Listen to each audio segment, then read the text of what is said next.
Proverbe chapitre 16, verset 3 dit ceci: recommande à l'Éternel tes œuvres et tes projets réussiront. Alléluia. Recommande, lisons ensemble encore une fois. Recommande à l'Éternel tes œuvres et tes projets réussiront. Alléluia.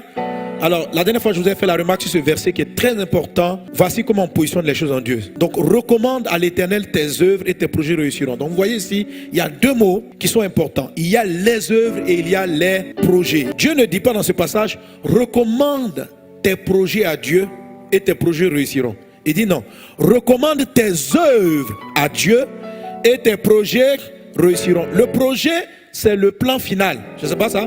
J'ai pour projet de me marier. Ça, c'est le projet. Mais les œuvres, ce sont les actions que tu mènes pour aller vers le mariage. J'ai pour projet d'ouvrir une entreprise. Le projet, c'est l'idée finale. Mais il ne faut pas simplement prier pour le projet. Il faut prier pour les œuvres. Pour ouvrir ce projet, pour commencer le projet, il y a le temps, tu dois aller rencontrer l'administration, chercher les autorisations. Il y a le moment où il y a les œuvres où tu vas appeler des employés pour les auditionner, choisir les employés. Les œuvres, c'est le moment où tu vas... en fait, c'est tout ce qui est document et tout ce qui est papier, tout ce qui est process que tu vas mettre en place pour que le projet naisse. Est-ce qu'on est ensemble? Dieu dit, il ne faut pas simplement prier pour le projet. Il faut recommander les œuvres. C'est-à-dire, le jour où tu vas aller faire ta demande de registre, ça s'appelle une œuvre. Recommande-la. Recommande l'œuvre du registre. Alléluia. Ne dis pas non, Dieu j'ai prié, il a dit, tu réussiras dans le commerce de ceci ou de cela. Ça, c'est le projet. Prie pour le projet. Mais ne t'arrête pas au projet. Prie pour les œuvres. Les œuvres, ça allait au registre. Parce que pour beaucoup de gens, le registre, si Dieu m'a dit qu'il est d'accord, le registre, c'est un détail dans le projet. Or, le registre, là, tu dois confier. Parce que si tu ne confies pas, je vais te montrer comment Satan peut t'attaquer dans chacune des œuvres et mettre à l'intérieur l'interdit. Oui. Il y a des moments où... C'est-à-dire que quand par exemple tu vas aller trouver le financement, si tu ne pries pas pour le financement, dans le financement, Satan va envoyer son poison. Et puis il va attendre. Donc, le registre de commerce, Dieu a été là-dedans. Les personnes que tu as employées, Dieu a été là-dedans. Mais, dans la façon dont tu as eu l'argent, tu n'as pas prié pour cette œuvre-là.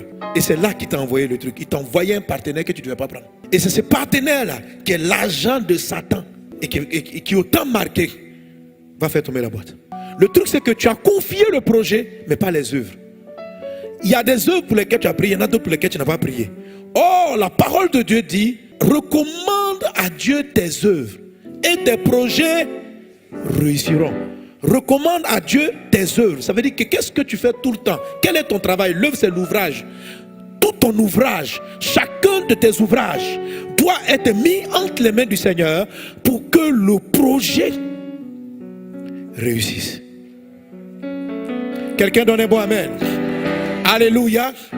Donc, à la réponse, savoir comment est-ce qu'on positionne une œuvre entre les mains de Jésus, c'est lui recommander chacune des œuvres du projet. Tu es le Dieu de ma vie. En toi j'ai trouvé le salut. Reçois